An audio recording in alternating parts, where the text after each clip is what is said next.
Laramie Live on KOWB is back on AM 1290. I'm David Settle, 8:14 here on a Wednesday, and it is our pleasure to welcome to the program the head coach of the University of Wyoming Rodeo Squads. George Howard joins me this morning. And, Coach, thank you so much for taking some time out of your schedule as you get set for the final rodeo of the Central Rocky Mountain Region regular season. You'll get to host it here in Laramie. First of all, good morning. How are you today, George? Fantastic.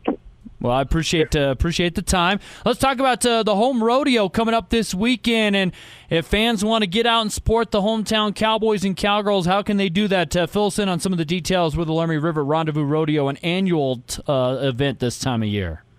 Hey, we start slack at 12 o'clock on Friday, which, it's just all those people that can't fit into the performances. But we have performances at 7 o'clock on Friday night, 1 o'clock on Saturday afternoon, 7 o'clock on Saturday night, and then our short round's going to be Sunday at 1 o'clock. And the tickets are available at the door. All right, what does the ticket cost for folks if they want to attend one of the performances? How about a whopping $5? Well, that's a pretty good bargain, I'd say, to catch some of the best Cowboys and Cowgirls when it comes to collegiate rodeo. The Central Rocky Mountain region rolling on, and I know it's been it looked like it was going to be a promising spring for the Cowboys, Coach. Talk a little bit about how things have unfortunately gone in a different direction here down the stretch run of the spring portion of the season. You're coming off the men, a fifth-place team finishing Casper a couple weeks ago. What have you seen out of the guys' team here this spring? Well, there's lots of good things that's happening. I've got a lot of young kids that are coming up and getting stronger as they go along, so they're maturing as we're progressing through the season. But then I've got some seniors that just haven't come through for me this spring, and it's cost us.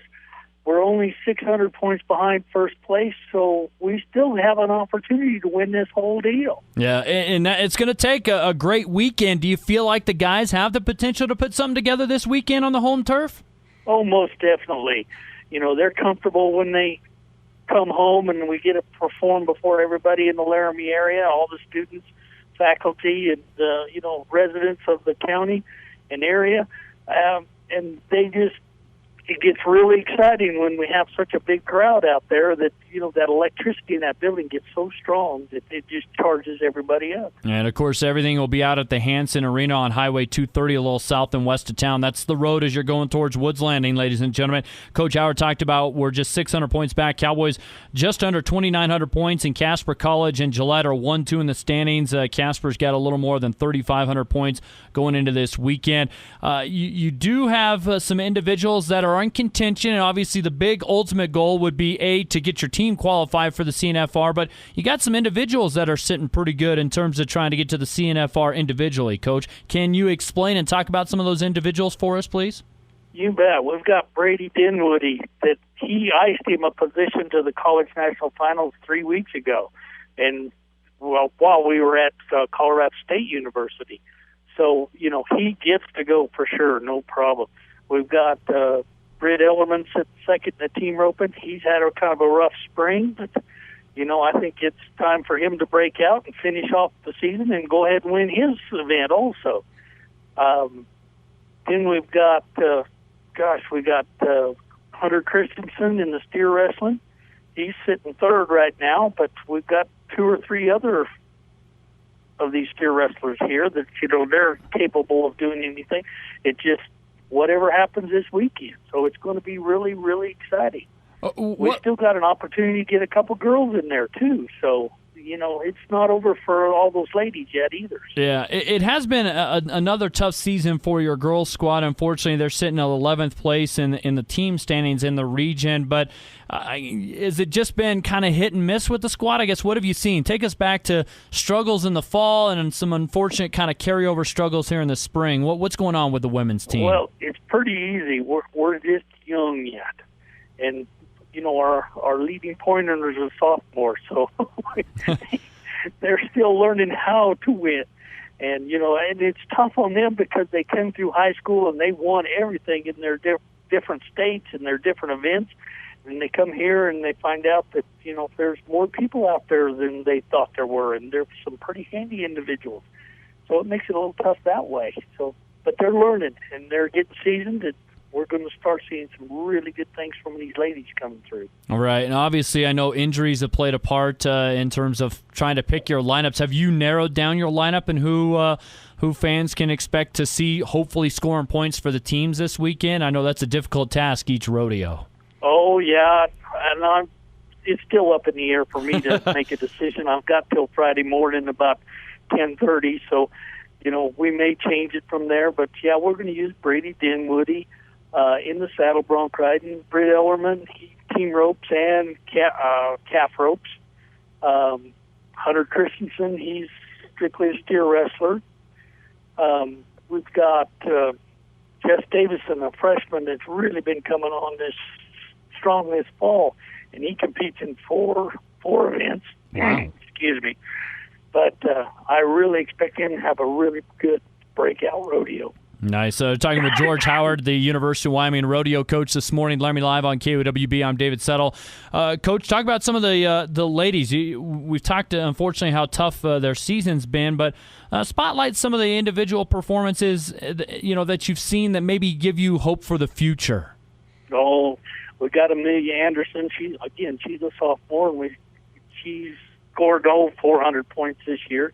Mm-hmm. So I know it'll come out through in the wash when it's time to get her going. And we've got these other ladies coming along.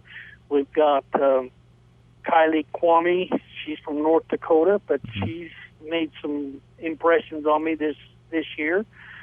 Josie Vogel from up there in Pavilion, Wyoming. She's really coming on strong in the goat tying.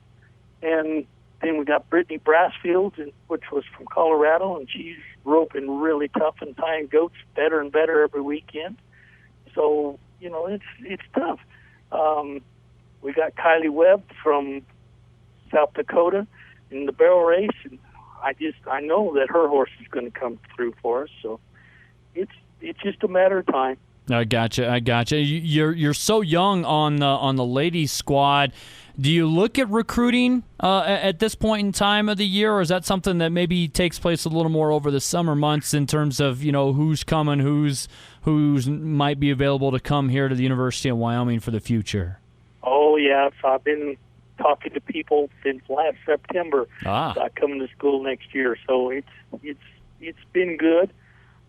We've got some people that that sure enough will come in and they're going to challenge these young ladies for one of those positions on the team. So I know it'll be all right. Yeah, no doubt. Again, talking with George Howard, University of Wyoming rodeo coach this morning. Talk about I know he's a transfer, but Brady Dinwoody has made a great impression on your squad. He has been dominant in the saddle bronc that you talked about earlier, and he's already clinched a spot for himself at the College National Finals rodeo coming up in June in Casper. What has made him so dominant this season, and what how does he continue, I guess, to perform at such a high level? Well, he can just ride those bucking horses. and it doesn't matter what they do. He can ride them. So that's the exciting part about that. Gotcha. As you get ready to wrap up the regular season, and there's always that break as you get this right near the end of April, beginning of May, and of course it's the 1st, 2nd, and 3rd, the home rodeo this weekend, and we're talking about the Laramie River Rendezvous Rodeo.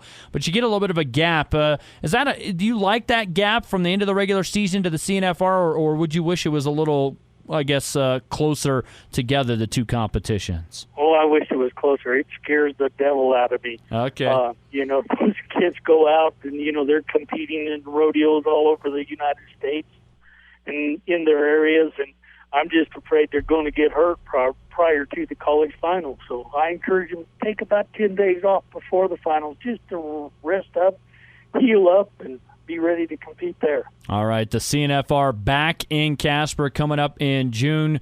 Coach, again, this weekend, you mentioned the slack coming up Friday afternoon, and then performances 7 p.m. Friday night, 1 p.m. Saturday, 7 p.m. Saturday night, and then the short go, the championship round, Sunday afternoon at 1 o'clock. Thanks so much for your time. I greatly appreciate you coming on and talking a little rodeo with us this morning. Well, thank you. And like I said, this is our spotlight because we get to show off our talents to the Laramie area people. They've been asking about us for all year long. When's the rodeo? Well, it's this weekend. So if you get a chance, come watch these kids. All right, George, thanks so much for your time this morning, and good luck this weekend. Thank you very much, sir.